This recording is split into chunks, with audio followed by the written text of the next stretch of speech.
बिस्मिल्लाहिर्रहमानिर्रहीम और अस्सलाम वालेकुम। 21 अप्रैल और पाकिस्तान में पीर की शाम। आज अभी तक की अहम खबरें और मेरा तज्जिया।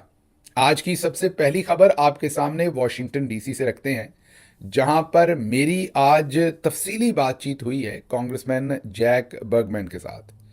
आप सबको पता है कि कांग्रेसमैन जैक बर्गमैन एक रिटायर्ड लेफ्टिनेंट जनरल हैं मिशिगन से। वो कांग्रेस मेंबर हैं और हाल ही में पाकिस्तान का दौरा किया था और वो सबसे अहम और सीनियर तरीन मेंबर थे उस कांग्रेशनल विजिट में जो पाकिस्तान तशरीफ लेकर गया था। आज मेरी उनसे जो बातचीत हुई है वो बहुत ही तफसीली बात हुई है, मतलब कोई 10 मिनट 20 मिनट आधा घंटा 40 मिनट नहीं, बल्कि बहुत ही लंबी और तफसीली उनके साथ मेरी बातचीत हुई है। तमाम पहलुओं पर बात हुई है। जब वो पाकिस्तान तशरीफ़ लेकर गए, वहाँ उन्होंने क्या देखा, वहाँ क्या हुआ, वहाँ पर मीटिंग्स के अंदर क्या डिस्कस हुआ, उन्हें क्या बताया गया, क्या उन्होंने सुना, क्या उनका इमेज बना। तो मैं आपको सिर्फ इतना बता सकता हूँ कि जो overall picture Pakistani military generals ने और उनके टाउट्स ने और रजीम ने जो ओवरऑल पिक्चर पेंट की हुई है वो दुरुस्त नहीं है। जो ओवरऑल इम्प्रेशन आपने और बहुत सारे दोस्तों ने उस पूरे के पूरे ट्रिप से लिया वो भी दुरुस्त नहीं है। आप सबको पता है, और अभी तक हबीब अकरम साहब और बहुत सारे जर्नलिस्ट और शहजाद अकबर साहब इस पर स्टोरी भी कर चुके हैं पहले, कि कांग्रेसमैन वहाँ पर जो चोटी के 12 से 14 जर्नलिस्ट थे उनके साथ भी इंटरेक्ट करने जा रहे थे, जो वहाँ नामुमकिन हो गया, मीन ना हो सका। उसके अलावा पाकिस्तान तहरीक इंसाफ के लोगों के साथ भी उनकी मीटिंग जो थी, इमरान खान साहब की फैमिली के साथ मीटिंग जो थी वो भी प्लानिंग में थी, लेकिन वो भी ना हो सकी। तो आज मेरी कांग्रेसमैन जैक बर्गमैन से बहुत ही तफसीली डिस्कशन हुई और उसमें जो डिस्कशन है उसके बहुत सारे पहलुओं को तो आपके सामने नहीं रखूंगा, वो आपके सामने खुद ही आ जाएंगे। आने वाले दिनों में वो चीज़ें आपके सामने खुद ही बिल्कुल आश्कार हो जाएंगी। वो क्या सोचते हैं, वो क्या समझते हैं, इस विजिट के बाद उन्होंने अपना क्या ओपिनियन बनाया पाकिस्तान के बारे में, पाकिस्तान में ह्यूमन राइट्स की जो सिचुएशन है, पाकिस्तान के अंदर जो इस टाइम डेमोक्रेसी की क्या सिचुएशन है, पाकिस्तान में रूल ऑफ लॉ की क्या सिचुएशन है, पाकिस्तान के अंदर इमरान खान साहब के साथ क्या किया गया है, तहरीक इंसाफ के साथ, ख़वातीन के साथ, जर्नलिस्टों के साथ, फ्रीडम ऑफ स्पीच के मामला क्या हैं। तमाम एरियाज़ पर बहुत ही तफसीली और सहर हासिल जो है वो गुफ्तगू हुई है। अब इसके बाद और इससे पहले कांग्रेसमैन जनरल जैक बर्गमैन क्या सोचते हैं, या पहले उनकी सोच क्या थी, क्या बदल गई है वहाँ से आने के बाद, अब उनकी सोच क्या है। मेरा नहीं ख्याल कि उनकी सोच बदली है, जो मेरी उनसे बातचीत हुई है।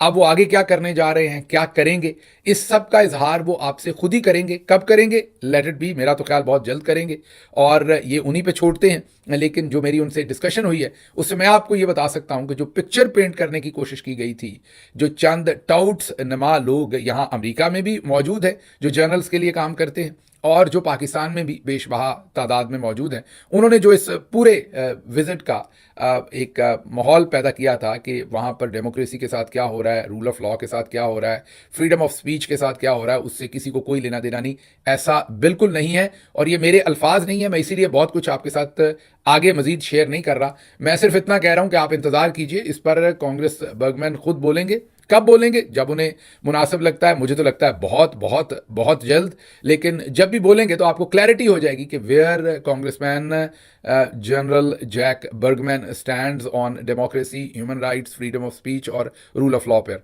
तो बहरहाल एक और बात मैं आपको बता दूं, जब कांग्रेशनल इंटरेक्शन होती है, एडवोकेसी होती है, तो हमारे कुछ दोस्तों ने जो बेसिकली इन्फ्लेटेड ईगोज होती हैं लोगों की और बहुत बड़ी बड़ी बातें, मसलन ये कह देना कि ट्रंप साहब ने पूछा है बताओ मेरे दोस्त इमरान खान का क्या हाल है, ट्रंप साहब की मेज़ पर फाइल चली गई है, अब उन्होंने ट्वीट के लिए टेक्स्ट मांग लिया है। एडवोकेसी में हम ऐसी बातें नहीं करते।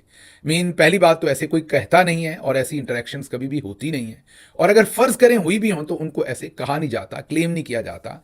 उनके बारे में आप इस तरह की गैर जिम्मेदाराना जो बातचीत है वो मीडिया पर आकर नहीं करते, वरना वो जो चीज़ होनी होती है वो काउंटर प्रोडक्टिव हो जाती है, वो ख़राब हो जाती है। तो जो पहले क्लेम आपके सामने किए गए, मेरी दानस में, मेरी जो इन्फॉर्मेशन है उसमें तो उनमें कोई रियलिटी नहीं। मसलन मैं जब चीफ ऑफ स्टाफ था या उससे पहले भी जब मैं काम कर रहा था गवर्नमेंट में भी, तो मुझे कोई कम से कम 450 बंदे कम से कम मिले होंगे जिन्होंने कहा होगा कि मैं पीटीआई का फाउंडिंग मेंबर हूं। हालांकि आपको पता है फाउंडिंग मेंबर तो बहुत ही थोड़े थोड़े से, वो हाथ की एक उंगली पे गिने जाने वाले लोग जो थे वो फाउंडिंग मेंबर्स थे उसमें पाकिस्तान तहरीक इंसाफ के।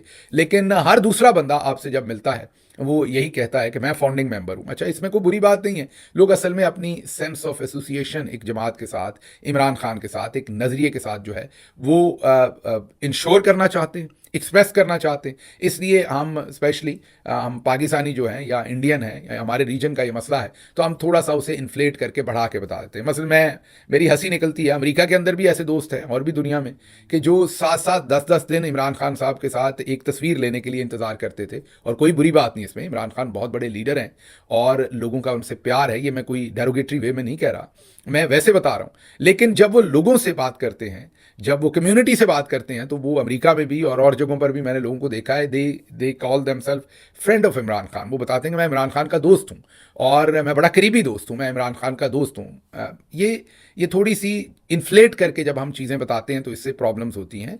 इमरान खान साहब के आप दोस्त नहीं हैं, आप उनके फ़ैन हैं या आप उनके कुलीग हैं, आप उनके साथ काम करते हैं। जैसे मैंने एक जूनियर पोजीशन में उनके साथ काम किया है। हाँ, ये ज़रूर है कि हमारी उनके साथ एक ख़ास लेवल तक बेतकल्लफ़ी थी बातचीत, और वो तो बड़े ही ट्रांसपेरेंट और वो फ्लैट ऑर्गेनाइजेशनल सिस्टम पर बिलीव करते हैं, वो बॉस अराउंड नहीं करते, उस तरीके से घुटन का माहौल नहीं है उनके इर्द गिर्द। और वो क्योंकि बहुत खुल के बात करते हैं तो अक्सर लोग इस चीज़ को कंफ्यूज करते हैं कि वो मेरे दोस्त हैं। तो वो आपके तो चलें, आप अगर दिल में सोचते हैं कुछ चीज़ें, आप दिल में सोच सकते हैं या आप महसूस करते हैं कि आपका बड़ा करीबी रिश्ता है।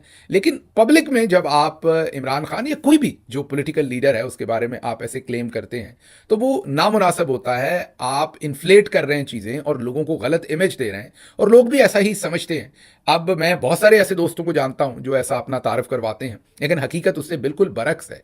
तो वो यकीनन वो इमरान खान साहब के लिए काम भी करना चाहते हैं, वो उनके लिए दर्द भी रखते हैं, उनके लिए उनका एहतराम भी है उन दोस्तों का, और खान साहब भी उनका एहतराम करते हैं कि वो उनके लिए काम कर रहे हैं। लेकिन दोस्त होना और आपका किसी का फ़ैन होना, ये दो बहुत ही डिफरेंट चीज़ें हैं। या उनके लिए काम करने की आपकी ख्वाहिश होना और उनका आपके काम को अप्रिशिएट करना, ये दो बहुत अलग अलग चीज़ें हैं। लेकिन यहाँ पर बात ही दोस्ती से शुरू होती है। अक्सर आप कहीं पर तस्वीर खिंचवाएं तो बंदा आपके कंधे के ऊपर हाथ रखने से या आपकी कमर में हाथ डालकर तस्वीर खिंचवाना चाहता है, और ये भी एक इमेज है। ये मैं बड़े बड़े लोग, अपनी बात नहीं कर रहा, आप फिर कहेंगे कि आप अपनी बात करें, मैं अब बड़े बड़े जो लीडर्स हैं, हीरोज़ हैं, उनकी बात कर रहा हूँ कि लोग फिजिकल क्लोजनेस कोशिश करते हैं उनके साथ डिपिक्ट करने की तस्वीरों में कि ये अपने हाथ से बंदा अपना बड़ा ही याराना है। तो ये इसको करने की कोई ज़रूरत नहीं होती। ये भी मैं एक पहलू डिस्कस कर रहा हूँ, खबर लंबी निकल गई, कि यही नुकसान मेरे ख्याल में एडवोकेसी में भी किया गया कि बहुत सारे दोस्त जितना काम कर नहीं रहे थे उतना उन्होंने क्लेम किया, जितनी उनकी कहीं पर बात हुई नहीं थी उतना उन्होंने क्लेम किया। Maybe they were desperate to get that glorification कि ये सब कुछ हम कर रहे हैं। अभी जैसे अपनी तरफ से तो जनरल साहबान ने यहाँ से पाकिस्तान से चंद लोगों को ले जाकर और अपने टाउट्स के थ्रू उसे मनूवर करके ये कोशिश की कि वहाँ इमेज देने की कि साड़ी गल हो गई है, यहाँ पर वहाँ पर अब कुछ नहीं होगा। आपको आने वाले दिनों में, मैंने पहले भी कहा था कि नज़र आएगा कि जो लोग पहले काम कर रहे थे वही सब अभी भी काम करेंगे। शायद 5% का भी फ़र्क ना पड़े, लेकिन वो जो 5% के पीछे लोग थे, मैं उन लोगों की बात नहीं कह रहा जो गए, वो तो बेचारे बेवकूफ़ बन गए। मैं बार बार कह रहा हूँ उनका उतना कसूर नहीं है सवाए बेवकूफ़ बनने के, और सबसे बड़ा कसूर उनका ये कि बेवकूफ़ बनने के बाद अब वो डटे हुए हैं कि हमने ठीक किया है। लेकिन असल जो उनके हैंडलर्स हैं उन्होंने जर्नल्स को जाकर बेचा कि असल ये लोग थे जो काम कर रहे थे, जो कि दुरुस्त नहीं था, उस वक्त भी दुरुस्त नहीं था। बहुत और गुमनाम पाकिस्तानी है। फॉर एग्जांपल मेरी आज की भी ये जो डिटेल डिस्कशन कांग्रेसमैन बर्गमैन के साथ है, ये भी उन्हीं गुमनाम पाकिस्तानियों ने अरेंज करके दी है जो काम करते हैं लेकिन अपनी तस्वीरें नहीं लेते, आगे नहीं बताते, और इस फ़ोन कॉल के अलावा वो बहुत सारा काम हर रोज़ कर रहे होते हैं, बहुत सारी इंटरेक्शन हो रही होती है। तो एक तो मैं ये वाज़े कर दूं कि चीज़ें उतनी ख़राब नहीं है जितनी आप सोच रहे हैं, जितनी चीज़ें उतनी अच्छी भी नहीं है जितने लोग बहुत सारे क्लेम कर रहे थे कि फ़ाइल पहुंच गई, अब ट्विटर का टेक्स्ट आ गया, अब ये आ गया। वो भी ब्रैगिंग थी, वो भी सारी गपशप थी।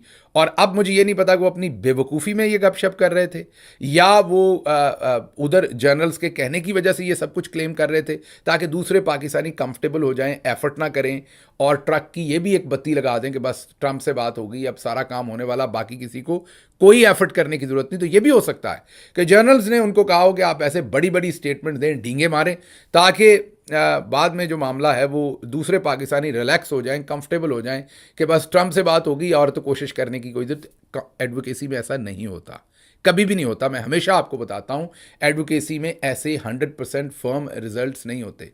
You put up your case, आप एंगेज करते हैं, आप अपना केस प्रेजेंट करते हैं, अगलों के अपने अपने इंटरेस्ट हैं। फॉर एग्जांपल अमेरिका के अपने इंटरेस्ट हैं पाकिस्तान के साथ, खत्ते के साथ, वो मिनरल्स हो या कुछ और हो, उनके अपने इंटरेस्ट हैं। वो चीज़ों को अपने इंटरेस्ट में देखेंगे। हमारा काम अपने मामलात की एडवोकेसी करना, उनका काम अपने मामलात को देखना। और जहाँ पर भी हम कन्वर्ज हुए किसी एक पॉइंट के ऊपर, जहाँ पर भी हमारी ममासलत हुई, वहाँ से चीज़ें आगे बढ़ेंगी।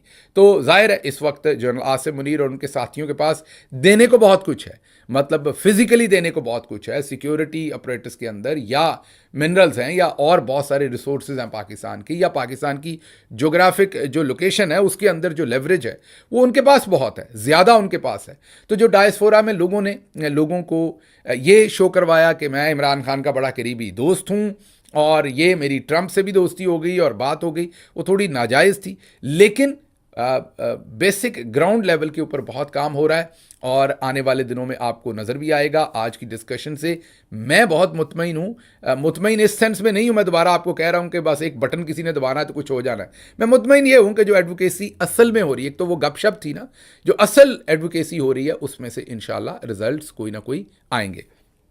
अच्छा, अब आगे चलते हैं। अब मुझे अगली खबर जो आपके सामने रखनी है वो खबर रोम से है, वेटिकन सिटी से। और रोम से ख़बर ये है कि जो पोप हैं, पोप फ्रांसिस, वो 88 ईयर की एज में उनकी वफ़ात हो गई है। और पूरी जो क्रिश्चियन कम्युनिटी है पूरी दुनिया में वो इस पर गमज़दा है। ज़ाहिर है अब नए पोप का इंतखाब होगा और जो पाकिस्तान के अंदर क्रिश्चियन कम्युनिटी है और पूरी दुनिया में उनकी इस दुख की घड़ी में हम उनके साथ खड़े हैं। ईस्टर अभी गुज़रा, जिसकी ज़ाहिर है वो एक ईस्टर मंडे को उनकी डेथ हुई है वेटिकन सिटी में। और अभी आप देखेंगे कि अगले चंद हफ्ते मेरे ख्याल लगेंगे नए पोप के इंतखाब का, जो कि एक बहुत मेजर चीज़ है इस सारे मामले में। पोप फ्रांसिस जो है वो थोड़े कह लें या बहुत सारे कह लें कि अनकन्वेंशनल थे।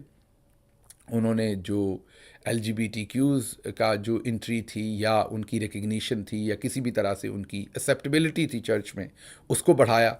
और वो नॉन यूरोपियन शायद 1300 साल के बाद पहले पोप बने जो यूरोप से नहीं थे तो वो साउथ अमेरिका से, लेकिन कहीं ना कहीं उनका बैकग्राउंड जो है वो इटली से ही निकलता है।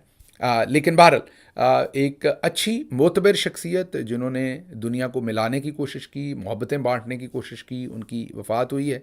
उनकी फैमिली के साथ, फैमिली मीन लार्जर जो कम्युनिटी है, उनके चाहने वालों से हमारा दिली दुख और दिली हमारी हमदर्दी उनके साथ, जिस दुख में से वो गुज़र रहे हैं।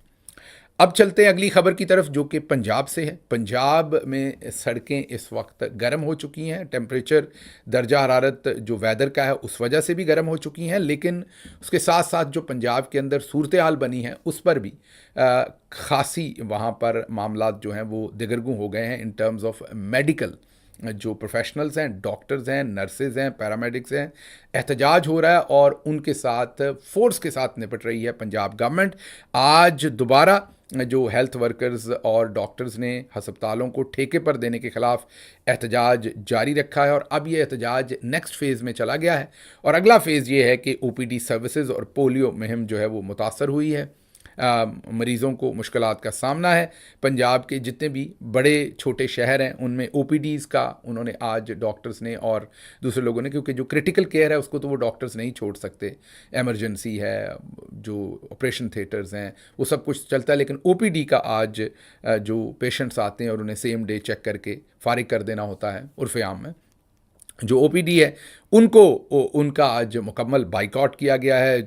छोटे शहर भी, इवन चीचावतनी, कबीरवाला, मखदूमपुर, मियाँ चन्नू, मीन जो छोटे शहर हैं पंजाब के वो भी, और उनसे लेके बड़े शहरों में भी ये OPD और पोलियो की मुहिम जो है वो मुअत्तल रही हैं। अब इनके साथ मुज़ाकरात करने चाहिए डॉक्टर्स के साथ। पहले ही लोगों को जितनी सिचुएशन आपको पता है कि जितने मामलात लोगों के सामने हैं, जितना लोगों को हेल्थ की फैसिलिटीज़ हैं, हेल्थ कार्ड वगैरह बंद होने के बाद वो आपके इल्म में है इसके साथ साथ अब नया ये जो बोझ उनके ऊपर डाल दिया गया है कि अब डॉक्टर्स और नर्सेज भी स्ट्राइक पर हैं और उस वजह से लोगों को जो हेल्थ की छोटी मोटी फैसिलिटी है वो भी नहीं मिल सकेगी। तो इस पर मुज़ाकरात करने चाहिए, फौरी इस मसले को हल करना चाहिए। इसके साथ साथ जो किसान हैं वो पहले ही सड़कों पर हैं, उनकी गंदम नहीं खरीदी जा रही, बजाय ये उनको 5,000 रुपया फ़ी एकड़, 5 एकड़ तक 25,000 रुपये रिश्वत देने की कोशिश की जा रही है। वो तो उनका जो घाटा 1 एकड़ में वो पूरा नहीं होगा, तो वो उस तरह से पैसे बांटे जा रहे हैं, उनकी गंदम नहीं खरीदी जा रही सही रेट के ऊपर, ये नुकसान दिया जा रहा है किसान को। तो अब मज़दूर, किसान, डॉक्टर्स, नर्सेज, तकरीबन सभी आवाज़ार हैं और सभी सड़कों पर हैं इस टाइम। देखते हैं आने वाले दिनों में इसका क्या हल निकलता है। अगली खबर आपके सामने बलूचिस्तान से रखते हैं। बलूचिस्तान के ज़िला केज के इलाके में इलाका होशाब है, खुशाब नहीं, होशाब। इस होशाब के इलाके में मुसल्लह अफराद ने लेवीज़ थाने पर हमला करके असला जब्त किया है। शाहरा पर नाकाबंदी और सिक्योरिटी का कंट्रोल अपने हाथ में ले लिया, ये एक जगह से हुआ है। पंजगोर में सिक्योरिटी लॉकडाउन, दूसरी तरफ पाकिस्तानी फोर्सेस ने भारी तैनाती की है फ़ौज की वहाँ पर। शहर की मार्केट्स को बंद किया है, कर्फ्यू जैसा माहौल है। ये फ़ौजी कैंप के ऊपर कोई हमला किया था, उसके बाद से ये सारी सिक्योरिटी की सिचुएशन है। और दूसरी तरफ आपको हम बता ही चुके हैं कि एक तरफ तो सिक्योरिटी के ये मामलात हैं, दूसरी तरफ सलार काकड़ और सदाम तरीन, दोनों नौजवान उभरते हुए लीडर जो बलूचिस्तान से हैं, उनको पकड़ के जेलों में दिया है। सलार काकड़ को तो अब 5 महीने हो गए हैं, सदाम तरीन को भी पकड़ के अब जेल में दे दिया है। मतलब रियासत जो है एक तरफ तो कहती है हमने दहशतगर्दों से लड़ना है, दूसरी तरफ पाकिस्तान तहरीक इंसाफ, उनके जवां साल जो लीडर हैं सारे, उन तमाम को वहाँ पर तख्ता मश्क बनाया हुआ है। समझ नहीं आती कि वो ये क्यों करना चाहते हैं। मीन जो लोग हमारी साइड पे हैं बलूचिस्तान के अंदर, उनको भी पुश करके दूसरी साइड पे हम क्यों भेजना चाहते हैं, ये अकल और ये फहम में बात नहीं आती, समझ नहीं आती कि ये सारे का सारा मामला है क्या। अच्छा जी, अगली खबर आपके सामने हमने रखनी है। एक शख्स ने अपनी ज़िंदगी जो है वो ख़त्म कर दी थी और लाहौर हाई कोर्ट में ये मामला हुआ था। मेरा ख़्याल है नेस्ले कंपनी के साथ उनका केस चल रहा था, उनको पैसे नहीं मिल रहे थे और पता नहीं कितने साल, 8 के 10 साल शायद वो ये केस लड़ते रहे या 12 साल लड़ते रहे, कोई सुनवाई ना हुई। अदालत ने बार बार तारीखें दी, वो शख्स गुर्बत से तंग आके और उसके पास फिर कुछ चारा ना रहा। अनफॉर्चुनेट था ये, जो ना करते तो अच्छा था, लेकिन बहरहाल अनफॉर्चुनेट इंसिडेंट हुआ। लेकिन अब अदालत जागी है आखिरकार, और अदालत ने आखिरकार निजी कंपनी को ज़ाहिर है फोर्स किया, या निजी कंपनी ने खुद ही, नेस्ले निजी कंपनी क्या है, मेरा ख्याल नेस्ले है अगर मैं गलत नहीं हूँ तो, और उन्होंने अब 70 लाख रुपए जो हैं वो अदा किए हैं। पाकिस्तान के अंदर जो है ये कंपनी है और उनकी 2 बीवियां हैं, दोनों को आधे आधे पैसे उसमें से जो हैं वो देने का अदालत ने फ़ैसला किया है। अदालत को शर्मिंदगी भी होनी चाहिए, उन्होंने ये फ़ैसला इतनी लेट किया और एक शख्स की जान चली गई। लेकिन हैरत है मुझे कि अदालतें जो हैं वो किस तरह लोगों की ज़िंदगियों से खेलती हैं और उनको ये समझ नहीं आती कि गरीब लोगों के केसेस को इतना लटकाते हैं। क्योंकि दूसरी तरफ अगर कंपनीज़ हों और मल्टीनेशनल कंपनीज़ वो महंगे वकील करती हैं और वो केस चलने ही नहीं देती। बहरहाल इसके साथ ही मुझे इजाज़त दीजिए। अल्लाह आपका हामी और नासिर हो। पाकिस्तान जिंदाबाद।